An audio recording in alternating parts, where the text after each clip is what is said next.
ಎಲ್ಲರಿಗೂ ನಮಸ್ಕಾರ ಸ್ನೇಹಿತರೆ, welcome back to my YouTube channel. So ಇವತ್ತಿನ ಒಂದು ಮೋಟಿವೇಶನಲ್ ವಿಡಿಯೋ ಬಂದ್ಬಿಟ್ಟು ಮೂರ್ಖರ ಲಕ್ಷಣಗಳು ಯಾವುವು ಅಂತ ನಾನು ಹೇಳ್ಕೊಡ್ತೀನಿ. ಅಂದ್ರೆ ಮೂರ್ಖರು ಅಂತ ಹೇಳಿ ನಾವು ಯಾವ ತರ ಅರ್ಥ ಮಾಡ್ಕೋಬೇಕು, ಅಥವಾ ನಾವೇ ಮೂರ್ಖರ ಅಥವಾ ಅವರು ಮೂರ್ಖರ ಅಂತ ಹೇಳಿ ನಾವು ಯಾವ ತರ ಅರ್ಥ ಮಾಡ್ಕೋಬೇಕು ಅನ್ನೋದು ಇವತ್ತಿನ ಒಂದು ವಿಡಿಯೋದಲ್ಲಿ ನಾನು ಅವರ ಒಂದು ಲಕ್ಷಣಗಳನ್ನ ನಾನು ನಿಮ್ಗೆ ತಿಳಿಸ್ಕೊಡ್ತೇನೆ. ಮತ್ತೆ ಮೂರ್ಖರನ್ನ ಹೆಂಗೆ ಗುರುತಿಸ್ಬೇಕು ಅನ್ನೋದು ಇವತ್ತಿನ ಒಂದು ಮೋಟಿವೇಶನಲ್ ನಿಮ್ಗೋಸ್ಕರ ನಾನು ತಗೊಂಡ್ಬಂದಿದ್ದೇನೆ. ಸೊ ಮೊದಲೇದಾಗಿ ಬಂದ್ಬಿಟ್ಟು ನಮ್ಗೆ ಎಲ್ಲಿ ಅವಮಾನ ಆಗುತ್ತೋ, ಎಲ್ಲಿ ನಮ್ಗೆ ಬೆಲೆ ಇರೋದಿಲ್ವೋ, ನಾವು ಪದೇ ಪದೇ ಅಲ್ಲೇ ಹೋಗ್ತಾ ಇರ್ತೀವಿ. ಅಂದ್ರೆ ನಮ್ಗೆ ಆ ಜಾಗದಲ್ಲಿ ಬೆಲೆನೇ ಇರಲ್ಲ, ಗೌರವನೇ ಇರಲ್ಲ. ಸೊ ನಾವು ಅಲ್ಲಿ ಪದೇ ಪದೇ ಹೋಗ್ತಾ ಇರ್ತೀವಿ. ಅವಾಗ ನಮ್ಮಷ್ಟು ಮೂರ್ಖರು ಯಾರು ಇರಲ್ಲ ಅಂತ ಹೇಳ್ಬಿಟ್ಟು ನಾವು ಅರ್ಥ ಮಾಡ್ಕೋಬೇಕು. ಮತ್ತೆ ಬೇರೆದವ್ರನ್ನು ಕೂಡ ಅದೇ ತರ ಬರ್ತಾರೆ, ಅಂದ್ರೆ ಅವರು ಕೂಡ ಮೂರ್ಖರೇ ಅಂತ ನಾವು ಅವರ ಹತ್ರ ಈ ಒಂದು ಲಕ್ಷಣ ಕೂಡ ಇರುತ್ತೆ. ಅಂದ್ರೆ ಪದೇ ಪದೇ ಎಷ್ಟೇ ಬೈದ್ರು, ಅವಮಾನ ಮಾಡಿದ್ರು, ಅವ್ರು ಏನು ಅನ್ಕೊಳ್ಳೋದೇ ಇಲ್ಲ, ಪದೇ ಪದೇ ಅದೇ ಜಾಗಕ್ಕೆ ಬರ್ತಾರೆ. ಮತ್ತೆ ಅವರಿಗೆ ಬೆಲೆನೆ ಕೊಡಲ್ಲ ಅಂದ್ಮೇಲೆ ಪದೇ ಪದೇ ಆ ಜಾಗಕ್ಕೆ ಬರೋದು ತಪ್ಪಲ್ವಾ? ಸೊ ಬಂದ್ರೂನು ಅವರಿಗೆ ಅಲ್ಲಿ ಮರ್ಯಾದೆ ಅನ್ನೋದು ಯಾವುದು ಸಿಗಲ್ಲ, ಅಲ್ಲಿ ಅವಮಾನನೇ ಸಿಗುತ್ತೆ ಅಲ್ವಾ? ಸೊ ಅದು ಕೂಡ ಒಂದು ಮೂರ್ಖರ ಲಕ್ಷಣ ಆಗಿದೆ. ಸೊ ಎರಡನೇದಾಗಿ ಬಂದ್ಬಿಟ್ಟು ಯಾವುದೇ ಒಂದು ವಿಷಯ ಇರ್ಲಿ, ನಾವು ಆ ವಿಷಯದಲ್ಲಿ ಪದೇ ಪದೇ ಆ ವಿಷಯ ನಮ್ಗೆ ಸಂಬಂಧ ಇಲ್ಲ ಅಂದ್ರೂ ಆ ವಿಷಯಕ್ಕೆ ನಾವು ಹೋಗೋದಾಗ್ಲಿ, ಮತ್ತೆ ನಾವು ಪದೇ ಪದೇ ನಗೋದಾಗ್ಲಿ, ಆ ವಿಷಯದ ಬಗ್ಗೆ ನಮ್ಗೆ ಗೊತ್ತೇ ಇಲ್ಲ ಅಂದ್ರೂ ಕೂಡ ನಾವು ಅದಕ್ಕೆ ಇಂಟರ್ಫಿಯರ್ ಆಗೋದು ಕೂಡ ಅದು ಮೂರ್ಖರ ಲಕ್ಷಣ ಆಗಿದೆ. ಮೂರನೇದಾಗಿ ಬಂದ್ಬಿಟ್ಟು ನಾವು ಕರೆಯದ ಜಾಗಕ್ಕೆ ಹೋಗೋದು, ಅಂದ್ರೆ ಅವರು ನಮ್ಗೆ ಇನ್ವೈಟ್ ಮಾಡಿರೋದೇ ಇಲ್ಲ. ಸೊ ಆದ್ರೂ ಕೂಡ ನಾವು ಅವರನ್ನ ಬಯಸಿ ಹೋಗ್ತೀವಿ, ನಮ್ಗೆ ಅವರು ಬೇಕು ಅಂತ ಹೇಳ್ಬಿಟ್ಟು ನಾವು ಹೋಗ್ತೀವಿ. ಸೊ ಅದು ಅವ್ರ ಹತ್ರ ಯಾವುದು ಕೂಡ ಆತರ ಇರಲ್ಲ, ಅದು ಕೂಡ ಒಂದು ಮೂರ್ಖರ ಲಕ್ಷಣ ಆಗಿದೆ. ನಾಲ್ಕನೇದಾಗಿ ಬಂದ್ಬಿಟ್ಟು ತನ್ನ ಹತ್ತಿರ ಒಂದು ವಸ್ತು ಇರ್ಲಿ, ಏನೇ ಇರ್ಲಿ, ತನ್ನ ಹತ್ರ ಇದ್ರೂ ಕೂಡ ಅದನ್ನ ಬೇರೆದವ್ರ ಹತ್ರ ನೋಡಿ ಹೋಗ್ತಾರೆ ಅಲ್ವಾ, ಅವರು ಕೂಡ ಮೂರ್ಖರೇ ಅಂತ ನಾವು ಹೇಳ್ಬೋದು. ಐದನೇದಾಗಿ ಬಂದ್ಬಿಟ್ಟು ಹಿರಿಯರ ಮುಂದೆ, ದೊಡ್ಡವ್ರ ಮುಂದೆ, ಮತ್ತೆ ವೃದ್ಧರ ಮುಂದೆ ಮತ್ತು ಹಿರಿಯರಾದವರು ತಮ್ಮ ಒಂದು ಮಕ್ಕಳ ಮುಂದೆ ಯಾರು ತಮ್ಮ ಒಂದು ಜ್ಞಾನವನ್ನ ತೋರಿಸ್ಲಿಕ್ಕೆ ಆಸೆ ಪಡ್ತಾ ಇರ್ತಾರೋ, ತೋರಿಸ್ತಾ ಇರ್ತಾರೋ, ನಾನೇ ಜ್ಞಾನಿ, ನನಗೆ ಎಲ್ಲ ಗೊತ್ತಿದೆ, ಈ ತರ ಎಲ್ಲ ಯಾರು ತೋರಿಸ್ತಾರೋ, ಮಕ್ಕಳ ಮುಂದೆ ಆಗ್ಲಿ ದೊಡ್ಡವ್ರ ಮುಂದೆ ಆಗ್ಲಿ, ಸೊ ಅವರು ಕೂಡ ನನಗೆ ಎಲ್ಲ ಗೊತ್ತಿದೆ ಅಂತ ಹೇಳ್ಬಿಟ್ಟು ಅವರು ತೋರಿಸ್ತಾ ಇರ್ತಾರೆ. ಸೊ ಅವರು ಕೂಡ ಮೂರ್ಖರೇ ಅಂತ ನಾವು ಹೇಳ್ಬಹುದು. ನೆಕ್ಸ್ಟ್ ಬಂದ್ಬಿಟ್ಟು ಒಂದು ವಿಷಯ ನಮ್ಗೆ ಗೊತ್ತೇ ಇರಲ್ಲ, ಆ ವಿಷಯದ ಬಗ್ಗೆ ಮಾತಾಡೋದಾಗ್ಲಿ, ಆ ವಿಷಯದ ಬಗ್ಗೆ ಧ್ಯಾನನೇ ಇಲ್ಲದೆ ಇದ್ರೆ ಅದ್ರ ಬಗ್ಗೆ ನಾವು ಮಾತಾಡಕ್ ಹೋಗ್ಬಾರ್ದು. ಧ್ಯಾನ ಇರದೇ ಇದ್ದರೂ ಕೂಡ ದೊಡ್ಡ ದೊಡ್ಡ ಮಾತು ಹೇಳ್ತಾ ಇರ್ತಾರೆ, ನಾನು ಆ ತರ ಮಾಡ್ತೀನಿ, ನಾನು ಈ ತರ ಮಾಡ್ತೀನಿ, ನನ್ ಕಡೆ ಅದು ಆಗುತ್ತೆ, ನಿನ್ ಕಡೆ ಇದು ಆಗಲ್ಲ, ನಾನು ಅದು ಮಾಡಿ ತೋರಿಸ್ತೀನಿ, ಇದು ಮಾಡಿ ತೋರಿಸ್ತೀನಿ, ಈ ತರ ಬಂಡ ಮಾತುಗಳನ್ನ ಏನ್ ಹೇಳ್ತಾರೋ, ಸೊ ನಾವು ಅರ್ಥ ಮಾಡ್ಕೊಂಡ್ಬಿಡ್ಬೇಕು, ಅಲ್ಲಿ ಇವರು ಮೂರ್ಖರು ಅಂತ ಹೇಳ್ಬಿಟ್ಟು ನಾವು ಅರ್ಥ ಮಾಡ್ಕೊಂಡ್ಬಿಡ್ಬೇಕು. ನೆಕ್ಸ್ಟ್ ಬಂದ್ಬಿಟ್ಟು ಅವರಿಗೆ ಅಕ್ಷರ ಜ್ಞಾನ ಇರಲ್ಲ, ಮತ್ತೆ ಅವರಿಗೆ ಲೋಕಜ್ಞಾನನೂ ಕೂಡ ಅಷ್ಟೊಂದು ಇರಲ್ಲ, ಆದ್ರೂ ಕೂಡ ಅವರು ಅಹಂಕಾರವನ್ನ ತೋರಿಸ್ತಾ ಇರ್ತಾರೆ. ಅಂದ್ರೆ ಎಲ್ಲ ಗೊತ್ತಿರೋರ್ ತರ ಇರ್ತಾರೆ, ಅಂದ್ರೆ ಅಷ್ಟು ಅಹಂಕಾರ ಅವ್ರ ಹತ್ರ ಇರುತ್ತೆ, ಸೊಕ್ಕು ಇರುತ್ತೆ. ಸೊ ಅವಾಗ ನಾವು ಅರ್ಥ ಮಾಡ್ಕೋಬೇಕು ಇವರು ಮೂರ್ಖರು ಅಂತ ಹೇಳ್ಬಿಟ್ಟು ಅವಾಗ ನಾವು ಅವ್ರ ಬಗ್ಗೆ ಅರ್ಥ ಮಾಡ್ಕೊಂಡ್ಬಿಡ್ಬೇಕು. ನೆಕ್ಸ್ಟ್ ಬಂದು ಬಡತನ ಇರುತ್ತೆ, ಮತ್ತೆ ಅವರಿಗೆ ಕೆಲಸ ಕಾರ್ಯ ಏನೂ ಇರಲ್ಲ, ಅವರಿಗೆ ಕೆಲಸ ಮಾಡ್ಬೇಕಂತನೂ ಕೂಡ ಅವರು ಅನ್ಕೊಳ್ಳಲ್ಲ. ಅಂದ್ರೆ ಆ ತರ ಅನ್ಕೊಳ್ಳೋದಕ್ಕಿಂತ ಅವ್ರು ಏನ್ ಮಾಡ್ತಾರೆ, ದೊಡ್ಡದು ಹೇಳ್ತಾ ಇರ್ತಾರೆ, ನನ್ಗೆ ಅಷ್ಟೊಂದು ಬರುತ್ತೆ ಇನ್ಕಮ್, ಇಷ್ಟೊಂದು ಬರುತ್ತೆ, ಈ ತರ ಎಲ್ಲ ಅವರು ತಮ್ಮ ಬಗ್ಗೆ ಹೇಳ್ಕೊತಾ ಇರ್ತಾರೆ. ಅವ್ರಿಗೆ ಯಾವುದೇ ಜವಾಬ್ದಾರಿ ಅನ್ನೋದು ಇರಲ್ಲ. ಸೊ ಅದು ಕೂಡ ಒಂದು ಮೂರ್ಖರ ಲಕ್ಷಣ ಆಗಿದೆ. ನೆಕ್ಸ್ಟ್ ಬಂದ್ಬಿಟ್ಟು ಏನು ಕಷ್ಟ ಪಡಲ್ಲ, ಏನು ಶ್ರಮ ವಹಿಸಲ್ಲ, ಬಟ್ ಶ್ರೀಮಂತನಾಗ್ಬೇಕು ಅಂತ ಹೇಳಿ ಅವನು ಅನ್ಕೋತಾ ಇರ್ತಾನೆ, ಬರೀ ಕನಸು ಕಾಣ್ತಾ ಇರ್ತಾನೆ, ನಾನು ಆ ತರ ಶ್ರೀಮಂತನಾಗ್ಬೇಕು, ಈ ತರ ಶ್ರೀಮಂತ ಆಗ್ಬೇಕು ಅಂತಾಳೆ, ಹಗಲ್ಗನ್ಸು ಅಂತಾರೆ ಗೊತ್ತಾ, ಆ ತರ. ಸೊ ಸುಮ್ನೆ ಡೇ ಡ್ರೀಮ್ ಕಾಣೋದು, ಅದರಿಂದ ಏನು ಯೂಸ್ ಇಲ್ಲ. ಸೊ ಅವಾಗೂ ಕೂಡ ನಾವು ಅರ್ಥ ಮಾಡ್ಕೋಬೇಕು, ಅದು ಒಂದು ಮೂರ್ಖರ ಲಕ್ಷಣ ಅಂತ ಹೇಳ್ಬಿಟ್ಟು ನಾವು ಅರ್ಥ ಮಾಡ್ಕೋಬೇಕು. ಆ ಜಾಗದಲ್ಲಿ ನಾವೇ ಇರ್ಲಿ, ಬೇರೆ ಯಾರನ್ನೇ ಇರ್ಲಿ. ನೆಕ್ಸ್ಟ್ ಬಂದು ಜನ ಹೆಂಗೆ ಅಂತಂದ್ರೆ ಯಾರು ಚೆನ್ನಾಗಿ ಮಾತಾಡ್ತಾರೋ ಅವ್ರ ಕಡೆ ಆಕರ್ಷಣೆ ಜಾಸ್ತಿ ಇರುತ್ತೆ. ಸೊ ಆ ತರ ಮಾಡೋದ್ರಿಂದ ಏನು ಯೂಸ್ ಇಲ್ಲ.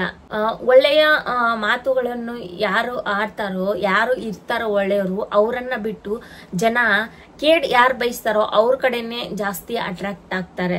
ಸೊ ಅವಾಗ ನಾವು ಅರ್ಥ ಮಾಡ್ಕೋಬೇಕು, ಇವನು ಬೇಡಪ್ಪ, ಇವನು ಒಂಥರ ಮೂರ್ಖ ಅಂತ ಹೇಳ್ಬಿಟ್ಟು ನಾವು ಅರ್ಥ ಮಾಡ್ಕೊಂಡ್ ಬಿಡ್ಬೇಕು.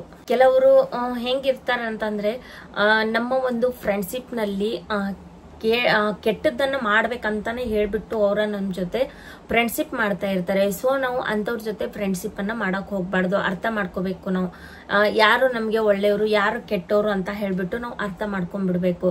ಸೊ ಆವಾಗ ನಮಗೆ ಗೊತ್ತಾಗುತ್ತೆ ಅವರು ಮೂರ್ಖರು ಅಂತ ಹೇಳಿ ನಾವು ಅರ್ಥ ಮಾಡ್ಕೊಂಡ್ಬಿಡ್ಬೇಕು. ನೆಕ್ಸ್ಟ್ ಬಂದ್ಬಿಟ್ಟು ಯಾವ ಒಂದು ವ್ಯಕ್ತಿ ತನ್ನ ಕೆಲಸವನ್ನು ಬಿಟ್ಟು ಬೇರೆದವರ ಒಂದು ಕೆಲಸಕ್ಕೆ ಎಂಟ್ರಿ ಆಗ್ತಾನೋ ಅವನು ಕೂಡ ಬುದ್ಧಿಹೀನನೇ ಆಗಿರ್ತಾನೆ. ನೆಕ್ಸ್ಟ್ ಬಂದ್ಬಿಟ್ಟು ಯಾವ ವ್ಯಕ್ತಿ ತನ್ನ ಕೆಲಸ ಎಲ್ಲ ಸರಿಯಾಗಿ ನೋಡ್ಕೊಳಕ್ ಆಗೋದು ಇಲ್ಲ, ಅವನ ಕೆಲಸನೇ ಅವನಿಗೆ ಸರಿಯಾಗಿ ನೋಡ್ಕೊಳಕ್ ಆಗಲ್ಲ, ಅವನ್ ಏನ್ ಮಾಡ್ತಾನೆ, ಬೇರೆದವ್ರ ಕೆಲ್ಸಕ್ಕೆ ಕೈ ಹಾಕ್ತಾನೆ. ಮತ್ತೆ ಏನಂದ್ರೆ ತನ್ನ ಸಮಸ್ಯೆ, ತನಗೆ ಬಂದಿರುವಂತ ಸಮಸ್ಯೆನೇ ಅವನಿಗೆ ಬಗೆಹರಿಸ್ಕೊಳಕ್ ಆಗಲ್ಲ. ಸೊ ಆದ್ರೂ ಕೂಡ ಆ ವ್ಯಕ್ತಿ ಏನ್ ಮಾಡ್ತಾನೆ, ಬೇರೆದವರ ಸಮಸ್ಯೆಗೆ ಕೈ ಹಾಕ್ತಾನೆ, ಅದರಲ್ಲಿ ಎಂಟ್ರಿ ಆಗ್ತಾನೆ. ಸೊ ಆ ವ್ಯಕ್ತಿನೂ ಕೂಡ ಮೂರ್ಖರೆ ಅಂತ ಹೇಳ್ಬಹುದು ನಾವು. ಯಾಕಂತಂದ್ರೆ ತಮ್ಮ ಕೆಲ್ಸನೇ ತನ್ಗೆ ಮಾಡ್ಕೊಳಿಕ್ ಆಗ್ಲಿಲ್ಲ ಅಂದ್ರೆ ಬೇರೆದವ್ರ ಕೆಲಸ ಏನ್ ಮಾಡ್ತಾನೆ ಅಲ್ವಾ. ತನ್ನ ಪ್ರಾಬ್ಲಮ್ ನ ಸಾಲ್ವ್ ಮಾಡ್ಕೊಳ್ಳುವಂತ ಕೆಪಾಸಿಟಿ ಆ ವ್ಯಕ್ತಿಗೆ ಇಲ್ಲ ಅಂದ್ರೆ ಬೇರೆದವರ ಒಂದು ಪ್ರಾಬ್ಲಮ್ ನ ಹೇಗೆ ಸಾಲ್ವ್ ಮಾಡಕ್ ಸಾಧ್ಯವನು, ಅಷ್ಟೇ ನಾವು ಅರ್ಥ ಮಾಡ್ಕೊಂಡ್ಬಿಡಬೇಕು ಆ ವ್ಯಕ್ತಿ ಮೂರ್ಖನು ಅಂತ ಹೇಳ್ಬಿಟ್ಟು ನಾವು. ನೆಕ್ಸ್ಟ್ ಬಂದ್ಬಿಟ್ಟು ಯಾವ ವ್ಯಕ್ತಿ ತನಗಿಂತ ಬಲಶಾಲಿಯಾದ ವ್ಯಕ್ತಿ ಜೊತೆ ಶತ್ರುತ್ವವನ್ನು ಇಟ್ಕೋತಾನೋ ಆ ವ್ಯಕ್ತಿನೂ ಕೂಡ ಮೂರ್ಖನೆ ಅಂತ ಹೇಳ್ಬಹುದು ನಾವು. ಯಾವ ತರ ಅಂತಂದ್ರೆ ಅವನಿಗೆ ಅವರಷ್ಟು ಮೇಲೆ ಹೋಗುವಂತ ಕೆಪಾಸಿಟಿ ಇರಲ್ಲ, ಅವರಷ್ಟು ಬೆಳೆಯುವಷ್ಟು ಕೆಪಾಸಿಟಿ ಇರಲ್ಲ. ಹೊಟ್ಟೆಕಿಚ್ಚು ಪಟ್ಕೊಂಡು ಅವನಿಗಿಂತ ಬಲಶಾಲಿ ಇರುವಂತಹ ವ್ಯಕ್ತಿಗಳ ಜೊತೆ ಯಾರು ಶತ್ರುತ್ವ ಬೆಳೆಸಿರ್ತಾರೋ ಅಂತವ್ರು ಕೂಡ ಮೂರ್ಖರೇ. ಯಾಕಂದ್ರೆ ಅವ್ರ ಕಡೆನೇ ಏನೋ ಆಗಲ್ಲ ಅಲ್ವಾ. ಸೊ ಆಗಿದ್ಮೇಲೆ ಬೇರೆದವ್ರ ಇದ್ರ ಮೇಲೆ ನಾವು ಅವರನ್ನ ನೋಡಿ ಯಾಕೆ ಶತ್ರುತ್ವ ಪಡ್ಬೇಕು ಅಲ್ವಾ. ಸೊ ಅವಾಗ ಅರ್ಥ ಮಾಡ್ಕೊಂಡ್ಬಿಡ್ಬೇಕು ಈ ವ್ಯಕ್ತಿಯೇ ಮೂರ್ಖ ಅಂತ ಹೇಳ್ಬಿಟ್ಟು. ನೆಕ್ಸ್ಟ್ ಬಂದ್ಬಿಟ್ಟು ಅವಶ್ಯಕತೆ ಇಲ್ಲದೆ ಇರೋ ಜಾಗದಲ್ಲಿ ಕೂಡ ಹಣವನ್ನ ಯಾವ ವ್ಯಕ್ತಿ ಖರ್ಚು ಮಾಡ್ತಾನೋ ಅವನಷ್ಟು ಮೂರ್ಖರೇ ಯಾರು ಇಲ್ಲ ಅಂತ ಹೇಳ್ಬಿಟ್ಟು ನಾವು ಅರ್ಥ ಮಾಡ್ಕೋಬೇಕು. ಯಾಕಂದ್ರೆ ನೆಸೆಸರಿ ಇರಲ್ಲ ಅಂತಹ ಒಂದು ಜಾಗದಲ್ಲಿ ದುಡ್ಡು ವೇಸ್ಟ್ ಮಾಡೋದು ಚಲೋ ಅನ್ಸುತ್ತಾ, ಸರಿ ಅನ್ಸುತ್ತಾ, ಇಲ್ಲ ಅಲ್ವಾ. ಸೊ ಅದಕ್ಕೋಸ್ಕರ ಏನೋ ಅಲ್ಲಿ ನೆಸೆಸರಿ ಇಲ್ಲದೆ ಇರೋ ಜಾಗದಲ್ಲಿ ಯಾವ ವ್ಯಕ್ತಿ ಅನಾವಶ್ಯಕವಾಗಿ ಸುಮ್ನೆ ಹಣವನ್ನ ವೇಸ್ಟ್ ಮಾಡ್ತಾನೋ ಆ ವ್ಯಕ್ತಿ ಅಷ್ಟು ಮೂರ್ಖನೇ ಯಾರು ಇಲ್ಲ ಅಂತ ಹೇಳ್ಬಿಟ್ಟು ನಾವು ತಿಳ್ಕೊಂಡ್ಬಿಡ್ಬೇಕು. ನೆಕ್ಸ್ಟ್ ಬಂದ್ಬಿಟ್ಟು ಯಾವ ವ್ಯಕ್ತಿ ಗರ್ವದಿಂದ ಮಾತಾಡ್ತಾನೋ, ಆಮೇಲೆ ಯಾವ ವ್ಯಕ್ತಿ ಸೊಕ್ಕಿಂದ ಮಾತಾಡ್ತಾನೋ, ಯಾವ ವ್ಯಕ್ತಿ ಬೇರೆದವ್ರಿಗೆ ಮುಂದಿರೋರ್ಗೆ ಬೆಲೆ ಕೊಡಲ್ವೋ ಅಂತಹ ವ್ಯಕ್ತಿಯು ಕೂಡ ಮೂರ್ಖನೇ ಆಗಿರ್ತಾನೆ. ನೆಕ್ಸ್ಟ್ ಬಂದ್ಬಿಟ್ಟು ಯಾವ ವ್ಯಕ್ತಿ ಕೆಟ್ಟ ಮಾತುಗಳನ್ನ ಆಡ್ತಾನೋ ಆ ವ್ಯಕ್ತಿನೂ ಕೂಡ ಮೂರ್ಖನೇ ಆಗಿರ್ತಾನೆ. ಯಾವ ತರ ಅಂತ ಅಂದ್ರೆ ಆ ವ್ಯಕ್ತಿಗೆ ಅವರ ಜೊತೆ ಒಂದು ಏನೋ ಸಾಧನೆ ಮಾಡಿ ಗೆಲ್ಲಿಕ್ಕಂತೂ ಆಗಲ್ಲ. ಸೊ ಆ ವ್ಯಕ್ತಿ ಅವಾಗ ಏನ್ ಮಾಡ್ತಾನೆ ಅಂತಂದ್ರೆ ಕೆಟ್ಟ ಪದಗಳಿಂದ ಬೈಯೋದಾಗ್ಲಿ, ಅವರಿಗೆ ಕೆಟ್ಟ ಮಾತುಗಳನ್ನ ಆಡೋದಾಗ್ಲಿ ಮಾಡ್ತಾನೆ. ಸೊ ಅಂತ ವ್ಯಕ್ತಿ ಕೂಡ ಮೂರ್ಖನೇ ಆಗಿರ್ತಾನೆ. ನೆಕ್ಸ್ಟ್ ಬಂದ್ಬಿಟ್ಟು ಹಠಮಾರಿತನೂ ಕೂಡ ಒಂದು ಕೆಟ್ಟ ನಮ್ಮ ಒಂದು ಲಕ್ಷಣ ಆಗಿದೆ, ಮತ್ತೆ ಮೂರ್ಖರ ಒಂದು ಲಕ್ಷಣ ಆಗಿದೆ. ಯಾವ ತರ ಅಂತಂದ್ರೆ ಹಠ ಮಾಡೋದು ಅಷ್ಟು ಸರಿಯಲ್ಲ ಅಂತ ಹೇಳ್ತೇನೆ. ಯಾಕಂತಂದ್ರೆ ಹಠ ಮಾಡೋದ್ರಿಂದ ಏನೂ ಉಪಯೋಗ ಇಲ್ಲ. ಯಾಕಂತಂದ್ರೆ ಹಠ ಮಾಡೋ ವ್ಯಕ್ತಿ ತಂದೆ ಆಗ್ಬೇಕು ಅನ್ನೋದು ಯಾವಾಗೂ ಕೂಡ ತನ್ನ ಹತ್ರ ಮನೋಭಾವನೆ ಇರುತ್ತೆ. ಅದು ಒಳ್ಳೇದಕ್ಕೆ ಆದ್ರೆ ಓಕೆ, ತನ್ನದೇ ಆಗ್ಬೇಕು ಅನ್ನೋದು ಒಳ್ಳೇದಕ್ಕೆ ಇರಬೇಕು ಹೊರತಾಗಿ ಕೆಟ್ಟದ್ದಕ್ಕೆ ಇರಬಾರ್ದು. ಹಠಮಾರಿತನ ಅನ್ನೋದು ಕೆಟ್ಟದಕ್ಕೆ ಯಾವಾಗ ಕೂಡ ಉಪಯೋಗಿಸಬಾರ್ದು. ಅದನ್ನ ಒಳ್ಳೇದಕ್ಕೆ ಮಾತ್ರ ಹಠಮಾರಿತನವನ್ನ ಉಪಯೋಗಿಸಬೇಕು. ಅವಾಗ ನಾವು ಅರ್ಥ ಮಾಡ್ಕೋಬೇಕು ಈ ವ್ಯಕ್ತಿ ಮೂರ್ಖ ಅಂತ ಹೇಳ್ಬಿಟ್ಟು ನಾವು ಅರ್ಥ ಮಾಡ್ಕೊಂಡ್ಬಿಡ್ಬೇಕು. ನೆಕ್ಸ್ಟ್ ಬಂದ್ಬಿಟ್ಟು ಕೊನೆಯದಾಗಿ ಬಂದ್ಬಿಟ್ಟು ಅಪ್ರಿಯವಾಗಿ ಮಾತನಾಡುವ ವ್ಯಕ್ತಿ, ಮತ್ತೆ ಎಲ್ಲಿ ಯಾವಾಗ ಯಾವ ತರ ಮಾತಾಡ್ಬೇಕು, ಎಷ್ಟು ಮಾತಾಡ್ಬೇಕು ಅಂತ ಅರಿವು ಇಲ್ಲದೆ ಇರೋ ವ್ಯಕ್ತಿನೂ ಕೂಡ ಮೂರ್ಖನೇ ಆಗಿರ್ತಾನೆ. ಸೊ ಇಷ್ಟೆಲ್ಲಾ ಲಕ್ಷಣಗಳು ಇದ್ದರೆ ಆ ವ್ಯಕ್ತಿ ಮೂರ್ಖನಾಗಿರ್ತಾನೆ ಅಂತ ಹೇಳ್ಬಿಟ್ಟು ನಾವು ಅರ್ಥ ಮಾಡ್ಕೊಂಡ್ಬಿಡ್ಬೇಕು. ಅದು ನಾವಾಗಿದ್ರು ಸರಿ, ನಮ್ಮ ಮುಂದೆ ಇರೋರಾಗಿದ್ರು ಸರಿ. ಸೊ ಇಷ್ಟೆಲ್ಲ ನಿಮ್ಗೆ ಅರ್ಥ ಆಗಿದೆ ಅಂತ ಅನ್ಕೋತೀನಿ. ಮೂರ್ಖರ ಲಕ್ಷಣಗಳ ಇವತ್ತಿನ ನನ್ನ ಟಾಪಿಕ್ ಆಗಿತ್ತು. ಸೊ ನಾನು ನಿಮ್ಗೆ ಮತ್ತೆ ಮುಂದಿನ ವಿಡಿಯೋದಲ್ಲಿ ಸಿಗ್ತೇನೆ. ಸೊ ನನ್ನ ಒಂದು ಚಾನೆಲ್ನ ಯಾರೆಲ್ಲ ಸಬ್ಸ್ಕ್ರೈಬ್ ಮಾಡ್ಕೊಂಡಿಲ್ಲ ದಯವಿಟ್ಟು ಸಬ್ಸ್ಕ್ರೈಬ್ ಮಾಡ್ಕೊಳ್ಳೋದನ್ನ ಮರಿಬೇಡಿ. ಹಾಗೆ ಒಂದು ಲೈಕ್ ಕೊಡೋದನ್ನ ಮರಿಬೇಡಿ, ಒಂದು ಕಮೆಂಟ್ ಹಾಕೋದನ್ನು ಕೂಡ ಮರಿಬೇಡಿ. ಬಾಯ್ ಬಾಯ್. ಮತ್ತೆ ಮುಂದಿನ ವಿಡಿಯೋದಲ್ಲಿ ಸಿಗೋಣ.